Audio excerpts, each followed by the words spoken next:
OWL's absurd promise to like the NFL that was like, we're going to have whatever the hell it was, like full stadiums of people every week. Anybody that was worth their salt had an idea that wasn't going to happen, right? So, like, sure, the LCS over 365 days, down 6% hours watched. But in terms of, like, viewers that are coming in for things, we still had 1.3 million peak on MPL. We still have 240,000 people showing up average for PUBG, right? So I think that esports is not dying. It's just more niche than everybody thinks.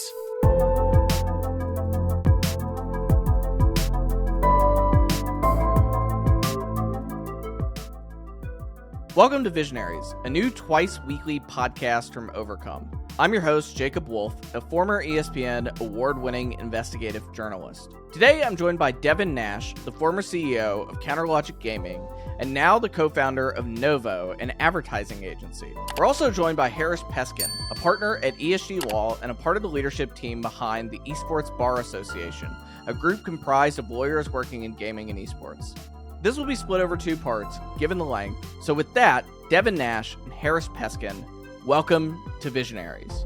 And we're joined today by Devin Nash, who is the former CEO of CLG.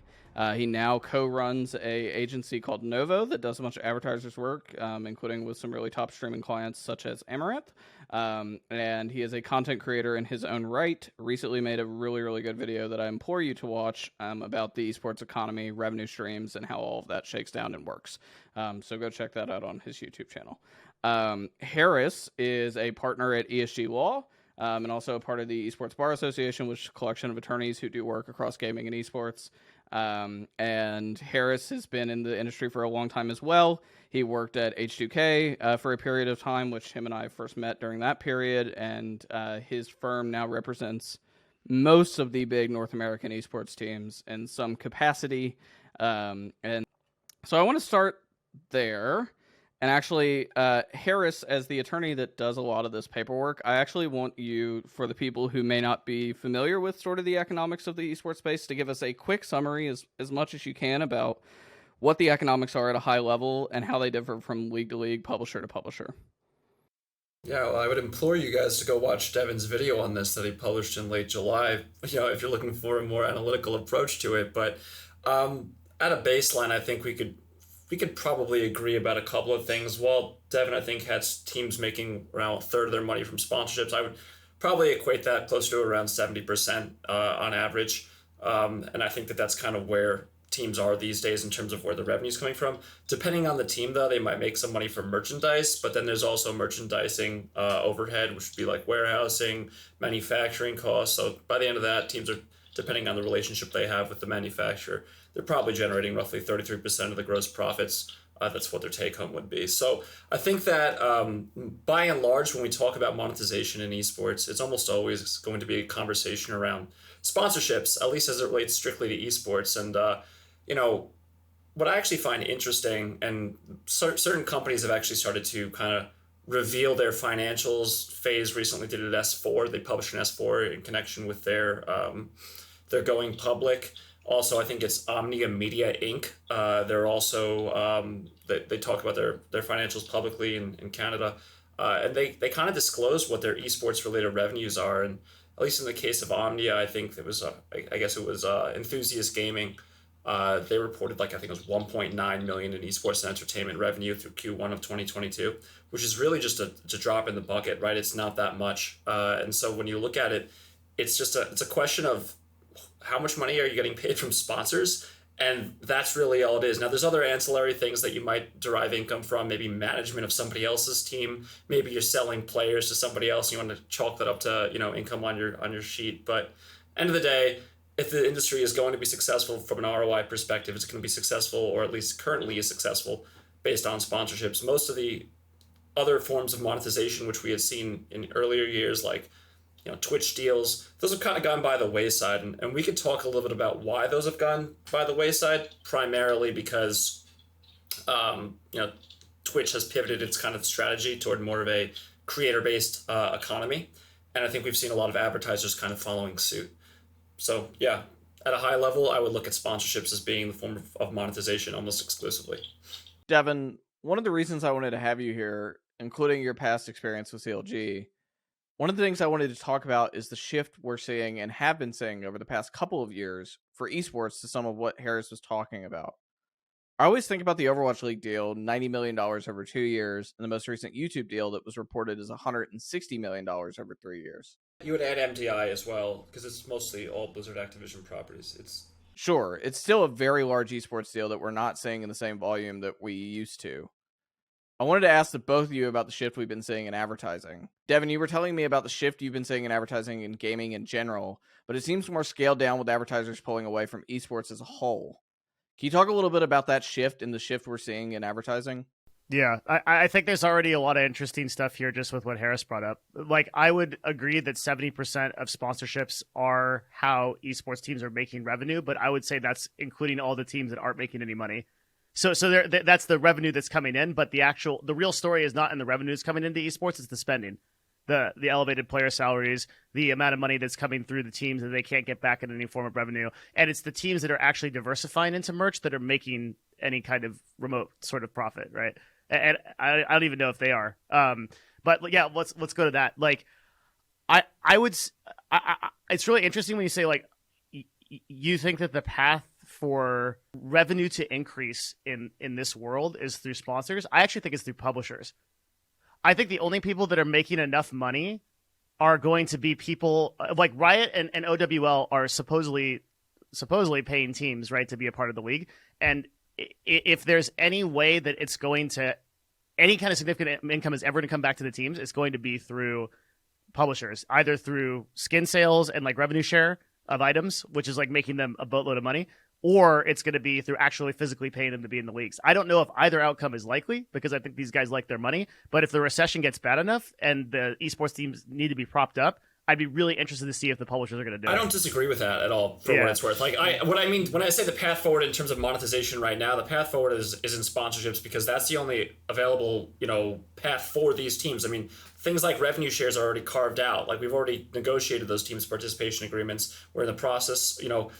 There's other leagues that are being formed and things associated with that. But for the most part, the buckets are kind of already formed. So to that extent, what you have available is what you have available, and that's kind of where you're pushing. And you're absolutely right. Advertising revenue is going down in gaming, primarily, or at least with respect to esports, primarily because of a shift towards a creator kind of economy that we're looking at. I think a lot of people are looking to just get the same bang for your buck in terms of engagement from creators as opposed to just going to these big leagues. Well, because the engagement from a creator is going to be better than a team overall, right? So I 100% agree with you. Like, to answer that addresses Jacob's kind of issue, right? Like, it's like, what are we seeing in advertising spend? So let's be like really clear. First of all, an advertising spend as a whole is going down. So the first thing that things get cut in recessions are advertising spend. I think advertising spend as a whole is getting cut back, but I actually don't know the data on if it's getting cut back more in esports. And when we say spend, do we mean like the money that these big media companies like YouTube and Twitch are paying? Because that's definitely going away, right? But or do we mean like actual sponsorship revenue? Yeah. So I could kind of opine on that a little bit. I mean, so just as a disclaimer to the audience, I work with like TSM, I work with EG, NRG, almost all the big enemy. all the big esports teams. And my day-to-day focus, actually, I don't really do too much of the player contract negotiations anymore. I kind of have transitioned away from that, and I do more of the B2B stuff. So I'm the kind of guy that's drafting all the sponsorship agreements. And I would say, while there's been some sort of a decrease in sponsorships, I don't actually think it's been it's not so pronounced. What I would say is what I'm noticing more of an, I mean, this kind of goes without saying, but more of an emphasis on creator focused performance of deliverables. And that's kind of where teams are able to monetize effectively, is because they have this kind of they're like an aggregator. They have all these players who are valuable to an audience, and they can present them in a package deal to these sponsors. And I kind of think that's how they've been able to make their money from sponsorships and be able to. It's not so much like, hey, we're gonna throw you on our jersey now, or hey, we're gonna put you on our Twitter banner. That's kind of gone by the wayside, and we're looking at more enhanced deliverables where almost everything is like, hey, we want this person, or we want a collection of these people to come to this, or participate in this kind of a commercial or XYZ, right? Like, that's kind of where the sponsorship deliverable is going, I would say. Or I think that's kind of an important distinction, because that's something that creators can't actually do by themselves unless they form some sort of a kind of a creative conglomerate, like like OTK, which is effectively the same thing as a team at this point, right? Like they have a whole bunch of creators under their roster, they're performing deliverables for sponsors, and to that end, like that's kind of where I see team sponsorship revenue going in the future, and that's irrespective of teams that have kind of gone down in a more traditional agency route, where you have certain. So let me teams, ask you, because so essentially a team that's like not building out an agency like TSM's, whatever I forgot what they're called. Obviously I can't talk about that kind of stuff, but yeah. No. But where I'm going with it is, if a team is acting as an agency legally, right, and they're basically representing creators, that my question always is, if we're moving towards that in a team sense, why would you not just go directly to the creator and sponsor them, and skip the 20% or whatever the team is going to do? And then I know in CLG, at least at the time when I was running it, we frequently had people request to be sponsored by people outside of the team. So the question is, like, if you're sponsored by like Corsair overall, and then Final Mouse comes and says, we want to sponsor Tark specifically, like, how do you address that? Right. So is that still happening? Like, so or on the latter point, I mean, I think you're probably going to see certain sponsorships carved out of a person's list of sponsors, so to speak, in their player agreement, right? Like you'll basically say like, okay, we're not going to touch, we're not going to help you monetize those categories. And any kind of sponsorship agreement that you're negotiating with a sponsor is similarly going to exempt certain employees or certain players which have already kind of, had that category reserved or otherwise have some sort of a sponsor in that category. Does that make sense? So like you're going to carve it out essentially from the sponsorship agreement, and in the player team negotiation, you're going to also carve it out so that it could be carved out in that sponsorship agreement. So that's does the team make money then? Well, it's for a specific influencer then, right? Like so let's say for example a specific influencer isn't going to be included in the sponsorship agreement. Well, at that point, what's going to happen is there's going to be a conversation between the sponsor and the team.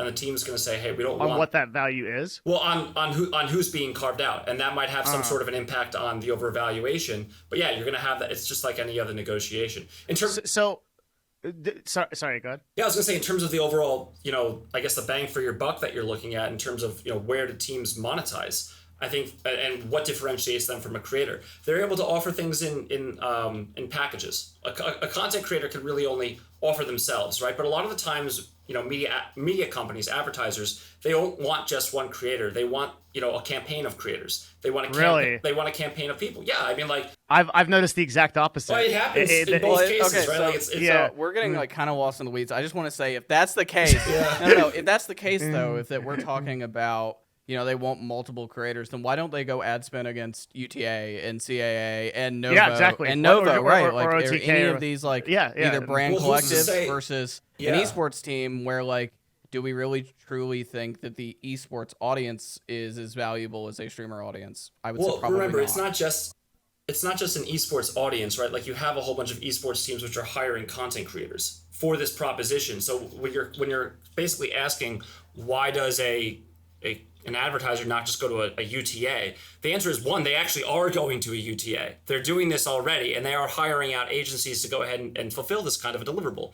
But there are obviously other benefits associated with depending on the team that you're looking at. I mean, certain teams do have a certain cachet of being involved in them. I would say that that's probably diminishing as the engagement in the space, decreases overall. But by and large, I think that is kind of the bang for your buck. That's the quid pro quo, so to speak. Right, like you're getting a couple of creators. Could be an entire roster of creators, and the value you're paying for that roster of creators might just be a little bit less than if you were to go to each one of them individually and go through this process of negotiating with each one of them individually. There's a whole lot less, aggravation in terms of negotiating all those contracts. Yeah, go ahead. Okay, hold on. Can we let's establish some base principles, because I'm like coming from an entirely different universe. Sure. Okay, so I think that esports teams sell on fucking LCS numbers. They say, look at the impressions that are going in from here, and they're not selling on their individual creators, which have 15 followers because they've never created a social media account, but they're good at League of Legends. No, that's right? true. Right, that's true. So on CLG or other or esports teams, like I would have one or two like star social media people, right? And then I would basically sell on their impressions and then the total impressions on esports to convince the sponsor that we're going to do a good job. So like my question is like, when I represent a single content creator at Novo that can outdo 7 of the 10 LCS teams of all their influencers combined, where is the value in sponsoring that person when I can do it for a tenth of the cost? Right. Obviously, it's going to come down to a question of engagement, right? Like, I would say that if your proposition is that one of your individuals is going to be able to out-generate in terms of engagement for, over an entire organization in terms of eyeballs, well, then, that's my statement. Yeah. Well, then obviously, no doubt. But I would say that it isn't the case that you're just selling. I think it's a little bit wrong to say, oh, I'm just selling against what the LCS numbers are and the time that they're on the stage, right? Like, you're not just selling against that. You're selling against the entire roster making, Twitter posts, appearing in commercials, and these people might have a fan base and they might be able to reach them on Instagram stories. They might, that's kind of what you're selling against. And so really at this point, teams are really just aggregators of talent. And that's one way of putting it. And by the way, don't get me wrong, there is an added benefit at the same time of having an esports team, right? Like, you do also get presence on the stage. You do also get, affiliation with, if some brands are really just like, well, we want to be affiliated with the top esports team. We want to be like the brand of champions, like Wheaties, the breakfast of champions, right? Like, we want to be affiliated with that. And in that sense, like, maybe you do want to go find the top esports team and say, like, pros, it's a campaign. Pros choose our thing. Okay. But I agree with you. Like, it is analytically. Can I ask you a question? Yeah, for sure. Are most esports teams still doing everything? Is there any kind of CPM to this, or any kind of like actual? Course. Oh, is there? Because all the deals I'm seeing go through esports now are just arbitrary bullshit numbers. They're like, oh yeah, we think it costs $250,000 to sponsor XYZ. Well, I mean, it costs what you're willing to pay for it, but I don't think it's correct to say that there isn't a base CPM for. So would you say there's a reliable pricing model for most sponsored to esports team interactions, like the sponsor can break down how that makes sense in terms of impressions and engagement? Well, I would hope that they have their own kind of internal metrics where they're basing it off of, and that's a price point to the negotiation. Certainly, I'll say this because I don't want to go too far into this. I know Jacob's already kind of aggravated that we're going so far into the weeds. I'm not aggravated. Awesome. I love it. But I don't Jacob lives for those. I don't think it's a debate.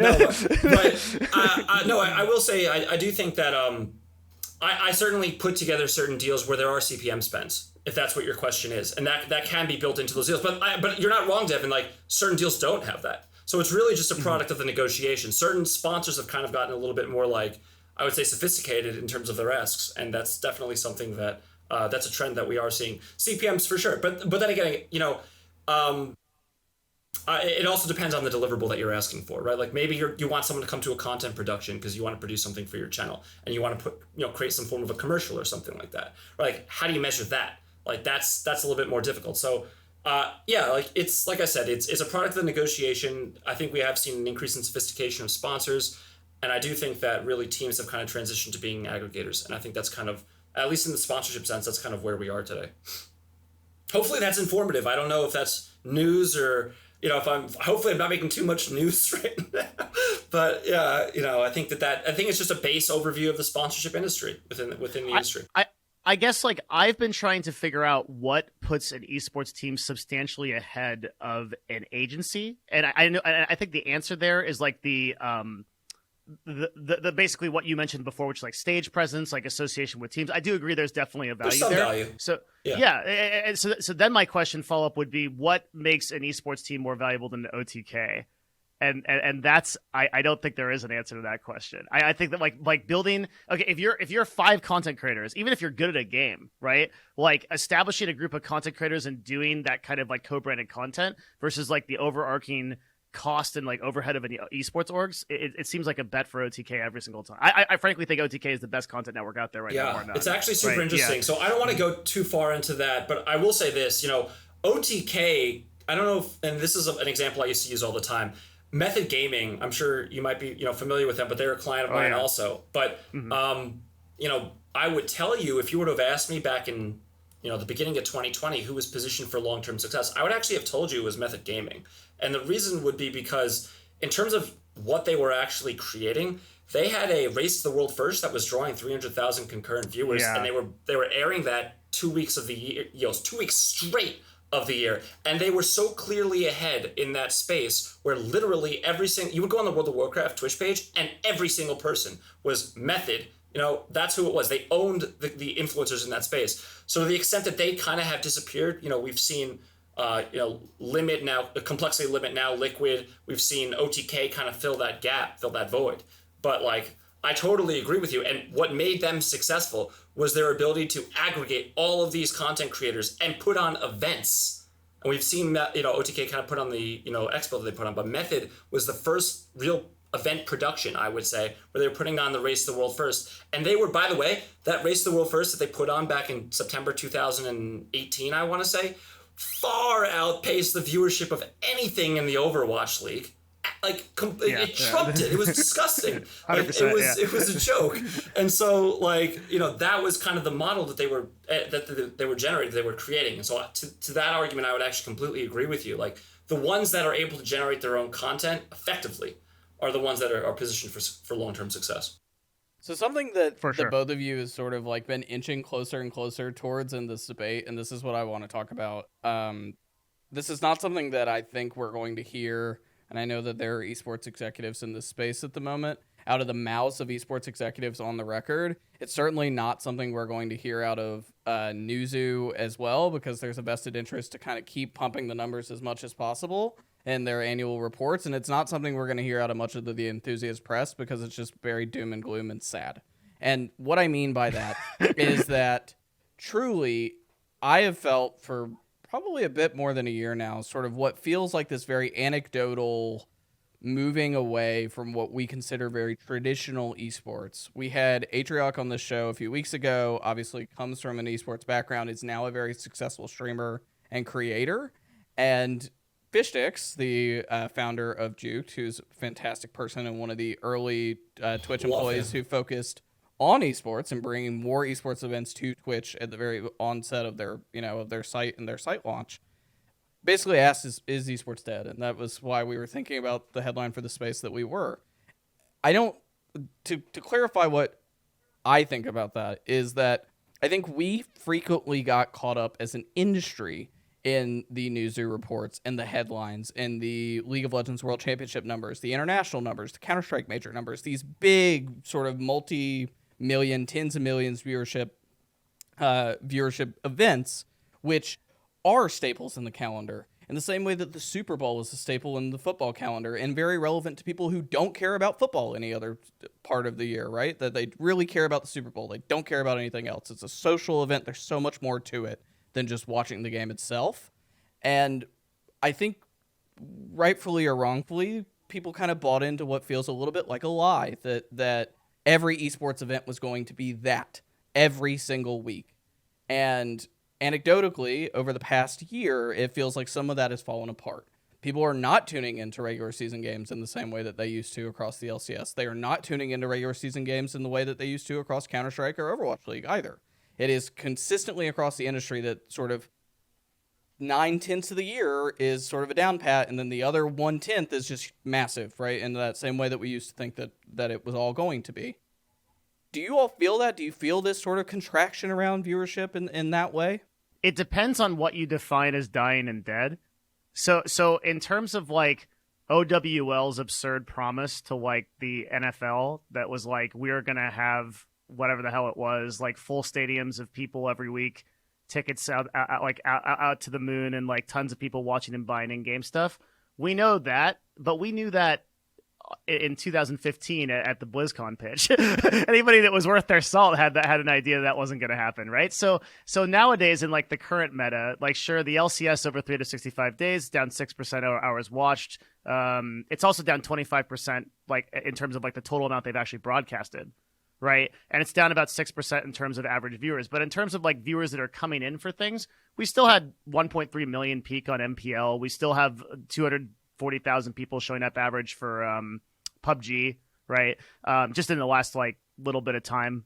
That's just like the last like month or so. No, or not even like just a couple weeks. So I think that esports is not dying. It's just more niche than everybody thinks. Right. There's just you've got your FGC, which I think is still really healthy. I actually think FGC is like the. Yep, I me said too. this in my video. Me too. Yeah, I think number one, FGC is like actually the truest sense of esports, because like Jacob, something you said that resonated with me was like we're moving away from the feeling of what esports is, that I feel really strongly. I think we're moving into like a lot of like franchise kind of traditional sports bullshit that doesn't carry that feeling of esports, and that's very alive in FGC. You see it in Multiverses and Street Fighter and like Dragon Ball. It's awesome. It's like that hype is there. The reason like that makes me want to like get back into esports and do FGC stuff because it's so healthy. And the viewership's going up and like it's really good. You look at other things like Blizzard properties, which like kind of universally are just failing. I mean, I don't think there's going. I'd be shocked if there was another media broadcast rights deal. I actually don't agree with that entirely. But which part? I don't know that so I think that you're right. I think where you're right is the Blizzard, Activision, CDL, and Overwatch League are failing. But I would But I would actually say that World of Warcraft continues to be relatively healthy in terms of its self-sustainability. It depends on what you define as healthy, right? Like, is it hitting LCS numbers? Well, it's not comparable to the Race of the World First. Probably happens once a year. Well, it happens twice a year, but it'll probably do. I mean, if we're looking at it from the perspective of like, I guess hours watched over the property, right? Like during that 3-week period, because this past thing was a 3-week period, and I think that they were averaging like 75K for 24 hours over that three-week period. I mean, Cutie Cinderella's streamer awards can do that. Right?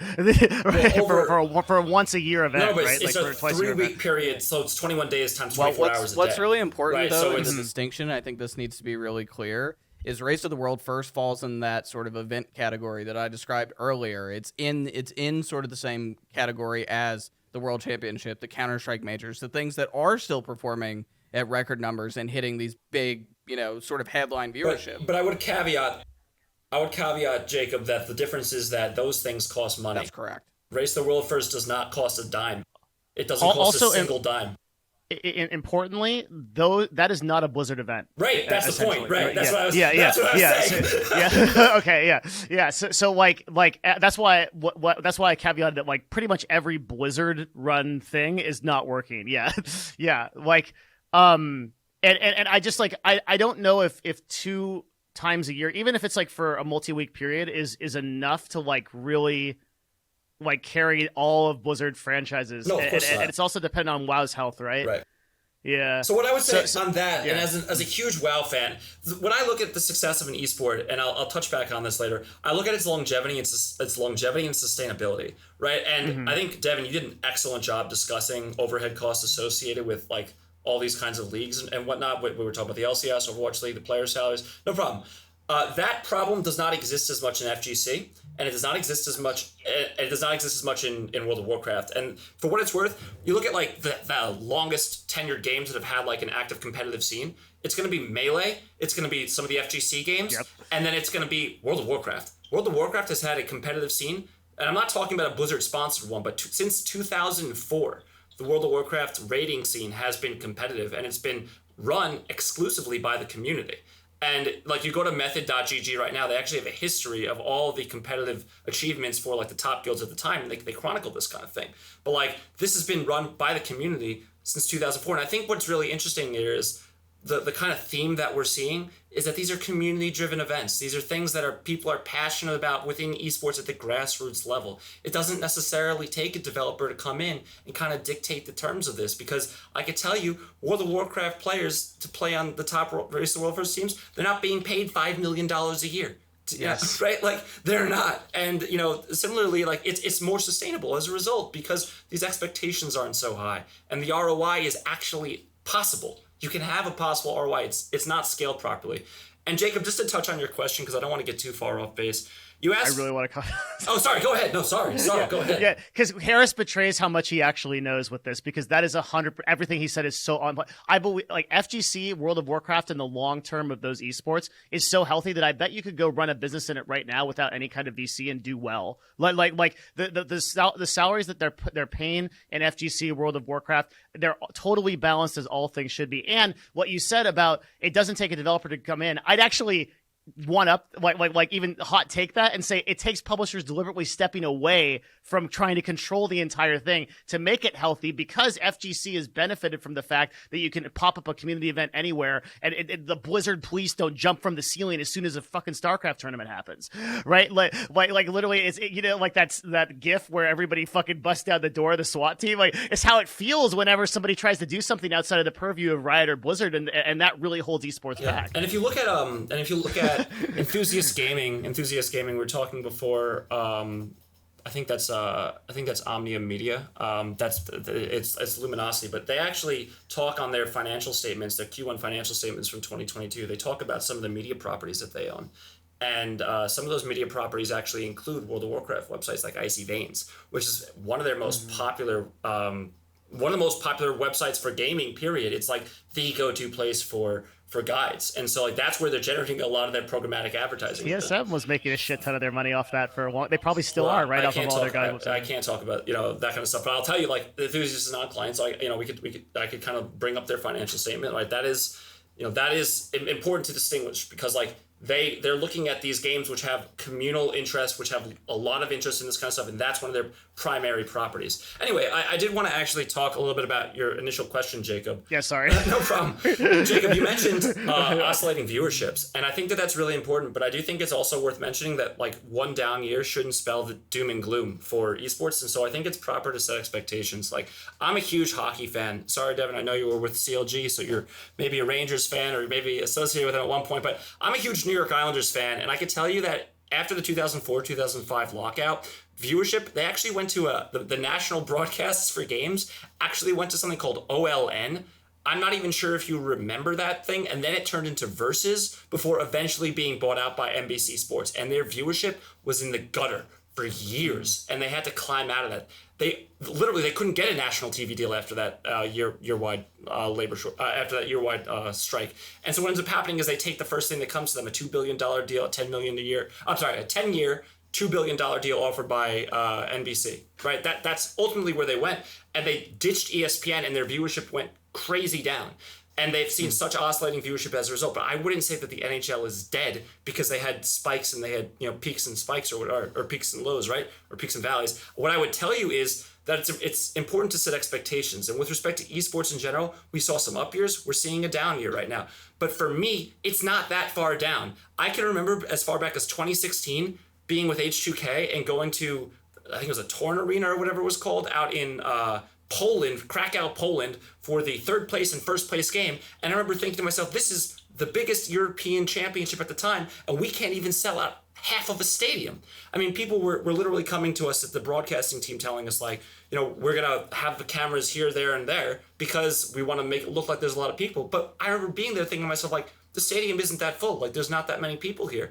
It really hasn't changed. In 2017, I went to Boston, I think it was, for the NALCS finals in the summer, and it was pretty similar. Like, so if the question is viewership being down, is that such an is that indicative? My answer would be, like, it's always been down. I don't think that much has actually changed. Interest was just never that high. And Jacob, I've been telling you since 2016 that I think that this entire thing is blown up and overhyped, and I'm gonna keep that. Taking a quick break from this episode to have a word from our sponsors. The journey of my career has been pretty fast-paced. I started writing at 17, and within 16 months, I went from having never written a published article to landing a job at ESPN as their youngest talent hire ever. With that fast-paced career, I've often found myself struggling with imposter syndrome and with work-related anxiety. But over the past few years, seeing a therapist really helped me guide my way. And if you think you may be feeling depressed, stressed, anxious, and overwhelmed, then today's sponsor, BetterHelp, is here to help you. BetterHelp offers licensed therapists who are trained to listen and help you. Talk to your therapist in a private online environment whenever's convenient for you. And if you're like me, where it seems there's never enough time in the day, you understand how important that convenience is. There's a broad range of expertise in BetterHelp's 20,000 plus therapist network that gives you access to help that may not be available in your area. Finding a therapist can be hard, but BetterHelp simplifies that experience. You start by filling out a questionnaire to assess your specific needs, and within 48 hours, BetterHelp will match you with a therapist. From there, it's easy. Schedule video and phone sessions, message your therapist as much as you want. whenever you need to, and everything you share is completely confidential. You can request a new therapist at no additional charge anytime. I've been seeing my therapist Diane for 4 years now, and when we reflect back on the progress I've made in my life for the better, it's a pleasant reminder of why I started seeking help and the goals I had when we first started working together. Join the 3 million plus people who've taken charge of their mental health with an experienced BetterHelp therapist. Get your 10% off your first month at betterhelp.com/visionaries. That's betterhelp.com/visionaries. To talk about, I think the problem is the narrative long term, and I'm sitting here talking to two people who, one, Harris, you facilitate merger and acquisition deals. You are involved in teams that take them and that raise capital funding and massive valuations, upwards of $500 million more recently, according to Forbes. And Devin, you were a part of a team that took one and was bought up by one of the biggest sports groups in the world, in the Madison Square Garden company, in regards to CLG. I think that the narrative is the problem. You were talking about the NHL. How long had the NHL been around before that moment? How long had when you say the narrative, communal hockey? Hold on, I'll explain. How long had communal hockey and youth hockey been a thing at that point, which is ultimately a very good way to drive viewership, right? People play hockey in their youth, they don't go anywhere with it, but then they become fans of the NHL because they want to continue to be connected to something that meant something to them in their lives. The narrative in gaming is, before our industry could really set itself financially straight and sort of build that ground level, we were out there raising on this narrative and these storylines that financially never really ever made sense, and now it feels like some of that's being called. And that's what I think is really important to talk about. That's how we differ from traditional sports, is that we ran before we could walk in a lot of different sense, and I think that's what we're feeling the growing pains of now. Yeah, and I don't think that that's going to get too much better, to be honest with you. I think if I were to predict a couple of years out, I think that the running before we can walk in terms of expectation setting is really a problem. I mean, we're seeing players associations come out. We're seeing all kinds of people trying to bargain for extra things that just taking a piece of the pie that just isn't there right now, and it wouldn't be sustainable on a long-term basis. And you and I have had these conversations many times, but truthfully, I need esports to succeed just as much as everybody else, right? Like like this is my life. It's my firm. We work with esports teams, right? Like I'm a vested, interest in this as well. And I will tell you that like teams need to get to a spot from a long-term perspective where they have sustainability, they have a somewhat coherent ROI. And then we could talk about like, where we're going right now, which is just, in my opinion, is just jumping the gun. Things like players associations cutting off more, cutting off more from these teams than they even have to begin with. And I think that that's really unhealthy. And I can't, I wish I could talk more about that kind of stuff because it's a pressing topic in my opinion. And I think expectation setting is really important. And I would lay that foundation and say, like, we talked a little bit about the revenue streams at the open of this that are available to teams. I talked a little bit about sponsors. Devin very intelligently countered, well, why not just go to an agency? Why not just go to OTK, right? Like, he's not, these are legitimate competitors. You're competing for the same advertising, right? Like, he's not wrong. And so then where's the revenue coming from? And that, sorry. No, go ahead. Sorry. Well, I just like on Jacob's point, let's not look at the revenue. Let's look at the spending. Yeah. And let's look at the $2 million, $3 million, $4 million player salaries going into the LCS per player when we know that a team can't make a fraction of that on a single sponsorship. For sure. And let me ask you a question. What do you think about Riot mandating minimum spends? Right, and then basically, well, haven't they always done that? Well, they just raise the price. Yeah, they raise the price, but right? for sure, and we could talk about the implications of that from a antitrust perspective some other time. But what? Yeah, for sure. Right? but what happens when you have a players' association or you have a lobby from I don't want to say uninformed public, but you have people that are basically saying it's so unfair to the players, they need to make more. Here's what's going to happen. Just being truthful. Now that the industry, we're kind of touching on a recession. I'm not sure if we're going to get there. Depends who you ask, right? But like we're touching on a downswing. Perhaps valuations go down. Less money is spent on players. What's going to happen then, right? I mean, when there's going to be a market correction at some point this year. We're going to see that in the offseason. It kind of already happened next year, right? Like, people are going to go crazy because their favorite players aren't being employed for the ridiculous sums of money that they were previously being employed for. Well, guess what? They're not worth it. When you're generating 100,000 viewers, maybe, you don't pay someone millions of dollars. It doesn't make any sense. So the players are on multi-year contracts usually, right, them, for this amount of money. So ultimately, who it comes down to if those players are going to see that money is the LPs, the people that are investing in those companies and are giving out that cash, which I think is going to sustain itself as long as the macroeconomics makes sense on a global scale. So as soon as a real recession hits, and I've said this about esports for a long time, as soon as a real recession hits, that's when VCs start going, okay, like we maybe we should, where's our spending? What's going on? If everything's up, everybody's making a ton of money, then sure, like, you know, if you're I guess this is the example that comes to mind. It's kind of an older example, but if you're Rick Fox and you've got a lot of potential investment capital and you can put it in because your son really loves esports, right? And everything's going great.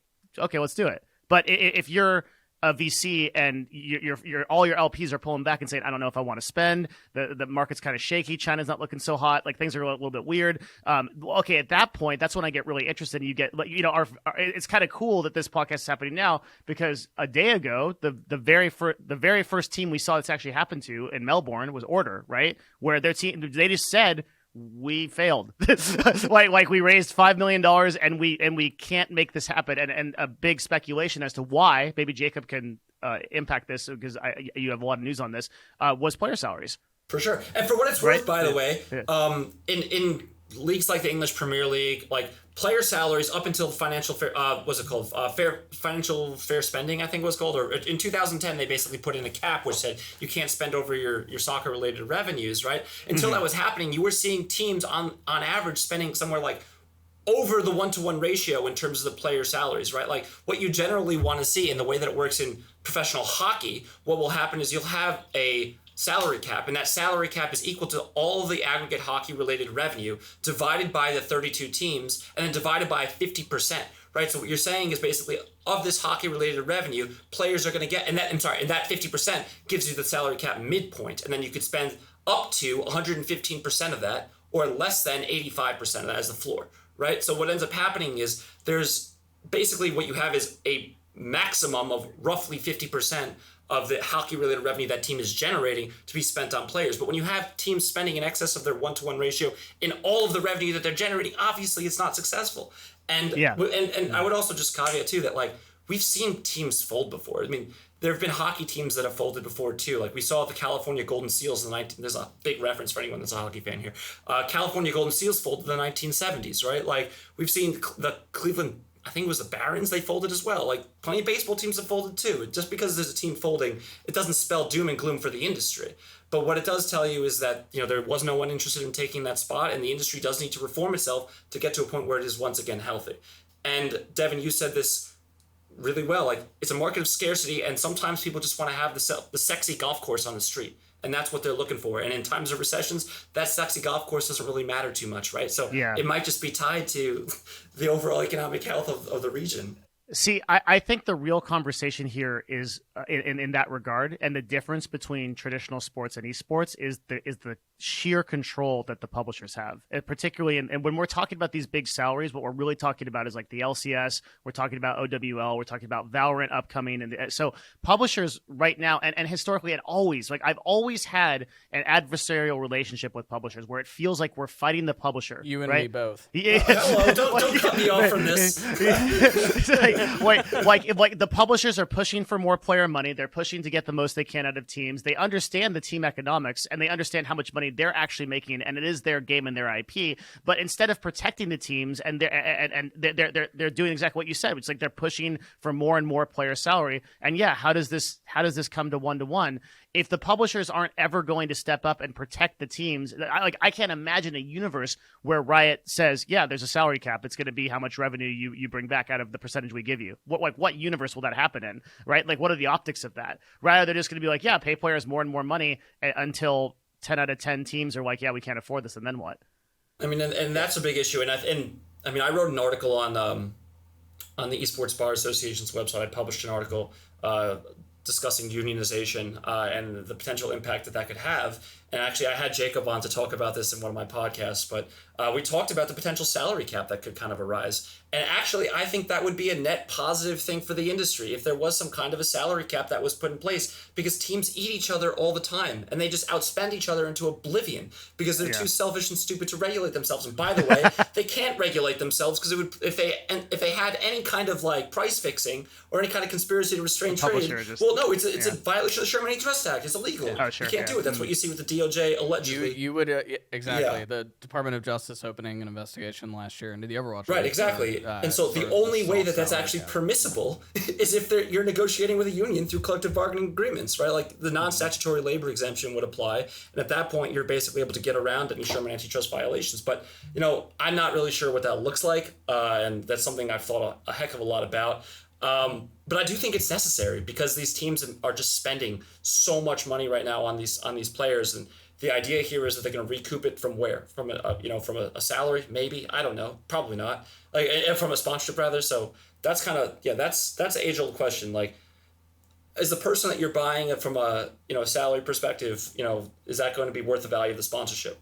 And for what it's worth, I'm just going to throw this out there because I'm currently writing an article for the Esports Bar Association on the Talent Agencies Act, actually. And Devin, I know that you had mentioned this earlier, and unfortunately I can't talk too much about it. But like from a talent agency perspective, a lot of these teams they're not too different from a production house. Like what you might see if you were producing some sort of a composition for, you might hire music writers to work at a production house, and then you would sell that composition to some form of a label or some sort of a recording artist, right? And that's kind of the model that you're seeing in some sense. In some sense, you're seeing, I'm going to sell you content. I'm going to sell you, a commercial. I'm going to sell you a tweet, and then you could post that on your, advertiser's website. It's not overly different. The model does exist, but it's certainly not a sports model, at least as you would typically phrase it.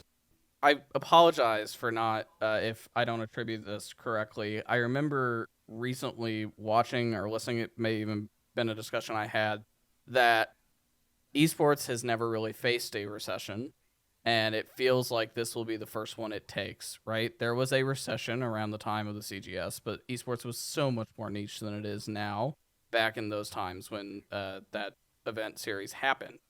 This will be the first time after a decade plus of economic thriving, for the most part, more or less, that esports has to sort of swallow what's about to come for all businesses, not just esports. This is not an esports specific problem. Every business is having issues right now financially across the board.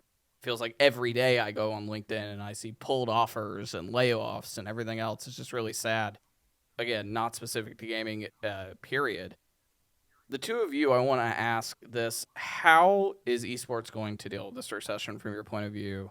And more broadly, do we think that gaming as a whole will have the same level of impact, or do we think esports will be hit harder? There's swings every time, Jacob. I mean, as any economist will tell you, we go up, we go down, right? When it goes down, some people, I think they grip their wallets a little bit tighter and they don't want to spend as much on growth projects. And that might be the case here. It's not to say that esports teams, by the way, can't make money. They do make money. Some of them some of them do make a lot of money. I think that what we've seen is, what we're going to see, we're going to see a market correction. We're going to see these players' salaries decrease. And that's just the reality. And there's going to be a lot of people that are upset about their favorite players not being on teams. But let me tell you, what will likely happen is that the favorite players realize that they can make more money streaming and doing their own advertising than they can for playing competitively. Then they'll probably go ahead and do that. And that's just the world that we're going to live in for a little bit. So that's the first thing. The second thing is, I think we're going to see a lot of esports teams. They're going to transition or otherwise use their esports assets and their inventory to aid other businesses that they already have. Right? They might use it as more of a marketing expense for themselves internally.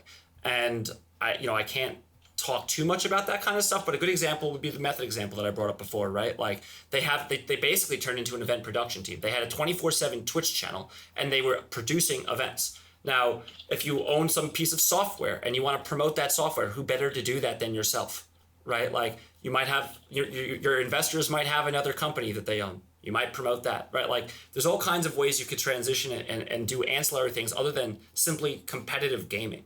And I think that that's a very narrow field. Like, you might just look to do other things and use your competitive gaming as a portion of what you do. And certainly, I think Devin mentioned TSM does, guides and whatnot, and I don't want to go too far into that, but like, there's obviously other assets that these organizations own, which can be beneficial to that organization as a whole. Not necessarily just the esports thing. So that's one, that's a market correction in player salaries. That's two, benefiting other inventory, other assets that you as a company might have. And I think then the third one is really a further blurring of the lines, and this kind of blends into two, between esports as agencies or teams as agencies, and and what that kind of looks like, how to best flesh that out, because I think that is certainly an interesting point to have a conversation about. And it's really, a lot of my job is to figure out how we could stay compliant without doing that. And that's something I take pride in, because I think that it's oftentimes a difficult thing to do.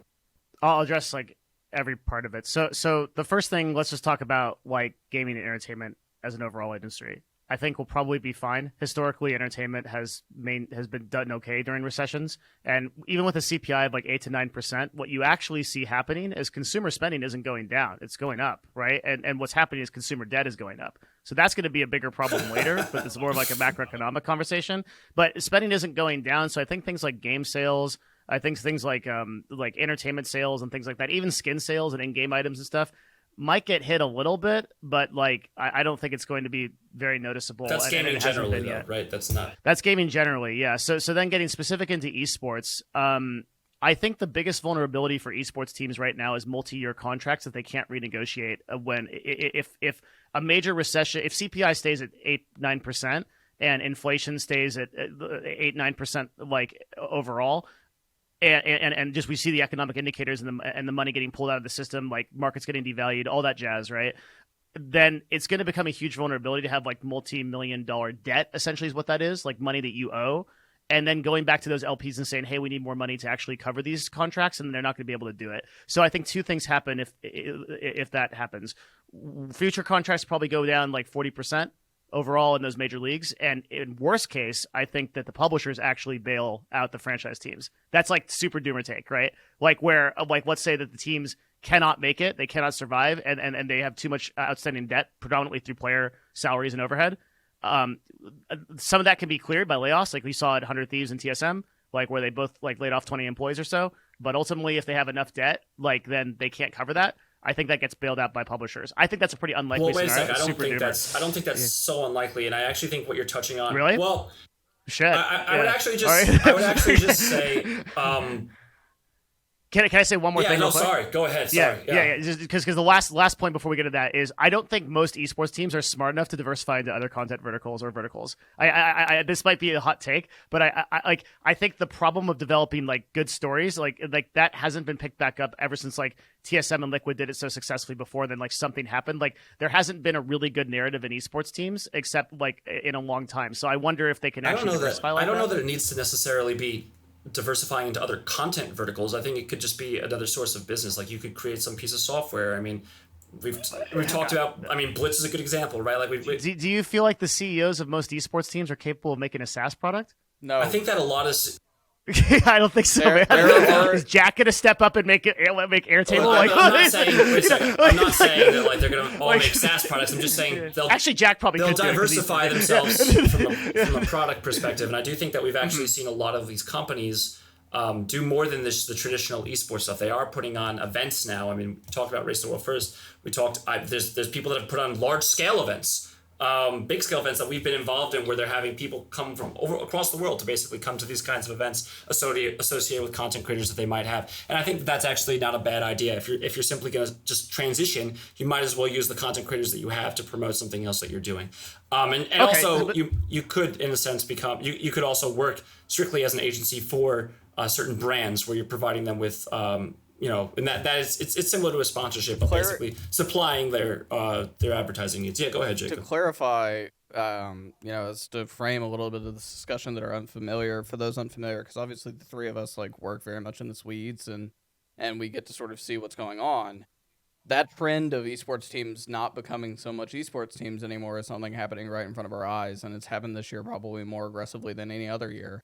You think about obviously Harris mentioned Blitz. That was a app that TSM services and builds. TSM also has the Icon Agency, which is an agency that's procuring sponsorship deals and management deal, or is managing influencers, top influencers, some on TSM, some not.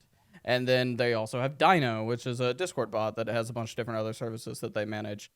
You see teams like Team Liquid, who are aggressively expanding into white label media and have done that more and more this year than ever. They have a contract with Riot around producing content on some verticals as well. They're bidding for others to be able to produce content for Riot. You see Misfits getting more into the blockchain space with Blockborn and building, crypto and Web3 products. This is something that all of them are doing. But I do think, to Devin's point, that the majority of them are not. There are a lot of them, and not all of these are surefire hits either. Some will work, some will not. So truly, I think that the definition of esports is eroding, at least to me, more and more than ever, because there's not a pure esports team that can survive, even the biggest of them. And you look at FaZe and the filing you were talking about, the public filing you mentioned earlier, the Harris, S4. the S4. They even said that part of their strategy with the money they're making off of their public offering is going to be put aggressively towards merger and acquisitions. Don't think many of those are going to be on the content or esports side. Many of those will probably be in the tech space or the hardware space or somewhere else that they can actually have recurring revenue that is not predicated on engagement. And there'll be some sort of interaction between the two branches of that company, and that's like esports is a marketing arm for Riot, and that's kind of where it could go. But I did want to touch a little bit on what Devin was saying, because I thought I want to go back because you guys think my Doomer take is actually possible. Devin, I actually think I think that. So I think that I would look at it strictly from an esports team's perspective, figuring out the esports team's economics, because you and I know back in 2015, 2016, Riot was paying a stipend. They were actually paying something like a couple $100,000 a year for teams to participate in the league, right? I think that's been that's publicly known, right? So I think it's interesting that in 2017, 2018, we saw this franchise model pop up. Hey, we're going to build a league, and the league's going to make a lot of money, and we're going to share that based on certain revenue percentages. And now we're getting away from that. We're moving backwards. Where are we going? We're going to the stipend again. There's no franchise fee, and and I don't want to talk about the economics of the Valorant League, but that's where they're moving. They're moving back towards a stipend with limited revenue models, and sponsorships will still exist, but we're not talking about franchise fees of $10 million anymore. They're just saying, come join, we'll invite you, right? And we've seen on the Overwatch League and Call of Duty League side, they have, since 2020, originally because of COVID, but now because of issues with advertisers and revenue, they have just flat waived all of the fees that they had all these people committed to, right? Which were contracts worth anywhere from 20 million to 35 million. And all of these contracts were lowered and then waived for the foreseeable future, with Activision Blizzard more or less telling their teams, until we make money, you don't have to pay anything. And actually, that has made, at least Overwatch, it's made Overwatch a fairly sustainable product, because because it's free. Because the salaries are quite low actually in Overwatch compared to the other games. Overwatch League salaries are not super expensive. They can get sponsors. You look at some of the teams getting local sponsors to their area. I think the Dallas Fuel with Jack in the Box. They use Outlaws with HEB, and some of these others that are very localized to their region, and that the model lends themselves to them. And so cost is actually affordable. Some of the Overwatch League teams actually straight up break even because they're not having to dole out $2.5 million a year in franchise fees. And the market's corrected itself from a salaries perspective, and so that's important. But all I was saying was it might be the case, guys, that these leagues and the market perceives these teams. If the league is simply a marketing vehicle for the publisher, then the publisher might correctly perceive the teams as really just operationally as operators of a team, and that's it. They might perceive them as, you operate that team, we pay you to operate that team, here's your base salary, go monetize that with sponsorships to the best of your ability, understanding you might not be able to do that well, but here's a stipend too. And that might be the limited upside. They might be limiting upside in terms of the revenue, and they might be saying, here's a stipend for whatever. We're not talking anymore about big billion-dollar leagues. At that point, it really is a marketing arm for these publishers, if that's where we're going. Totally. I've woken up in a fever dream some nights and just been like, you know what? Maybe the publisher just sees all of the teams as just like a literal in between management companies so they don't have to deal with players themselves, right? Well, no, but that's not wrong, because Blizzard Activision actually contemplated doing that back when they were designing the Overwatch League. And oh, right, really? Is taking on the players themselves? Well, they were considering just simply having their own teams. Like that was the thing that they actually debated whether they wanted to do or not, whether they just wanted to have their own teams. I've actually heard from somebody who used to be fairly high up around those parts that was funny. Something they were contemplating doing. I didn't know that. But consider this, why would you do that? Why would you get involved with these teams? Really, what they're saying is we don't want the liabilities associated with operating a team. And we really don't want to be. I get it. We don't want to have to pay those taxes. We don't want to, have to employ these players and all the things that could possibly go wrong there. You do that, we'll pay you to do it, and that could be the proposition. Just shadow an esports CEO for a week, and you'll figure out real quick why you don't want to support that many players. It's functionally them no longer being the teams and the leagues no longer being adversaries, which is the model that a lot of the traditional sports leagues actually take. The NFL and the NBA consider the leagues to be partners, right? Like the commissioners answers to the teams. The teams are the people who are part of the league. But that's because nobody owns the football. That's true. That's the whole thing, right? Like the whole in between here is we have to build a different system than traditional sports because these publishers are involved and they own everything ultimately, right? Like they're completely doling out who gets the IP and who doesn't, and that's the case with community run tournaments. That's the case with teams. It's the case with everything.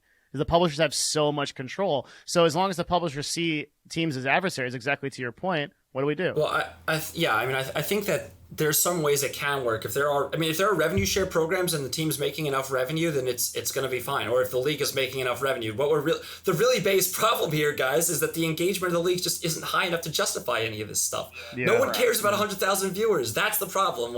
And for what it's worth, I would distinguish that because generally you have a single entity model in those professional leagues where those teams will basically own the league. That's not really what we're seeing here. If anything, what we're seeing is the league will functionally own team assets is what we could in theory be moving to if we're moving to an operational model. I hope we're not doing that because that wouldn't be great. That would basically be saying we don't think the league itself is profitable or could be profitable, and that's kind of where we're moving. But I guess we'll see. Anyway, what I would distinguish though really is that a little bit of a nugget tucked away in that S4. FaZe reports that it was generating 35 cents per fan. And I actually think it's hilarious because Devin was going through the financials when he was talking about, Overwatch League had 36,000 viewers back in 2018 and $90 million of its $45 million is spending how much money on that? And I'm just like, it's $1,000 per viewer. And I'm like, I broke it down per viewer cost. You did a very good job of that. And I'm just like, FaZe just recently reported they're generating 35 cents per fan.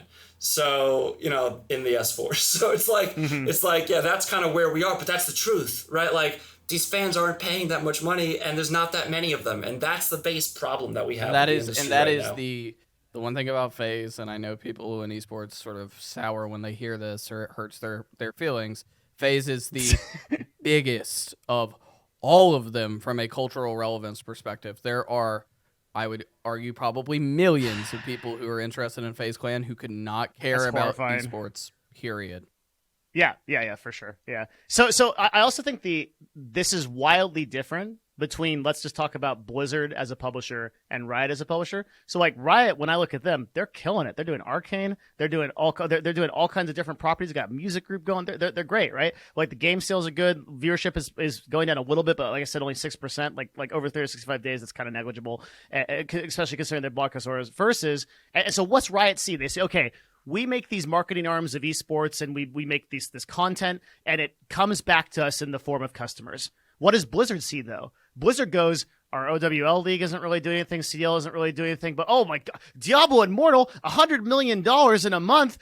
Dude, let's sell more. What's the incentive for Blizzard to continue going forward with esports in the way that they have before when they have such compelling arguments from their shitty mobile game? Excuse me, in my opinion, mobile games coming in that's generating so much a vast amount of their revenue, right? The messaging is different from what Riot's getting out of this as to what Blizzard is. Yeah, and I think that it depends on how you look at it, right? It could just be a marketing arm for other games that they already have. But, I really do want to, because I've been pretty negative about, the outlook here on this podcast or on this Twitter space. I want to temper that a little bit with some positivity because I'm not just always a negative human being. I can be somewhat okay to be around sometimes. And I do think that it's kind of important to emphasize that I still think we're early stages, and I know, Devin, you kind of poo-pooed this a little bit in your video, but you look at where baseball was in the early 1800s, early 1900s. It's possible that that's where we are right now, and it's possible that like we're seeing these other sports leagues and trying to jump, and it's just not ready to happen yet because we just don't have the sheer number of people that are fans of esports. Like, I just as an example, in 2004, I founded I played World of Warcraft at a guild in my high school, and 15 of my best friends to this day were all in that guild, and we formed a guild, right? It was only, and there's, sports teams in every high school I could think of, right? My high school is a fairly large high school. Last year, they formally founded an esports club for the first time. I think it was last year. And they had like 7 people in the esports club, right? Like my club of the same high school from 2004 was bigger than what their formal entity is this year. But it cannot be said if you were to go to any other high school and look at their professional sports team. But it's relevant because at the end of the day, those people are going to be the fans growing up to watch this on a competitive level down the line, right? And so you need those people to be engaged in video games in a competitive sense. And like, it's just not there right now. It might be, but like, it could be in the future, and like I think it will be in the future, to be clear, because I don't think there's anything inherently that distinguishes a video game from a traditional sport. I think that video games could just as easily be a form of entertainment as traditional sports are. We could talk about the IP problems separately, and we can figure those out, but the main problem I have right now is engagement, and the engagement isn't there. That's the problem. The engagement isn't there.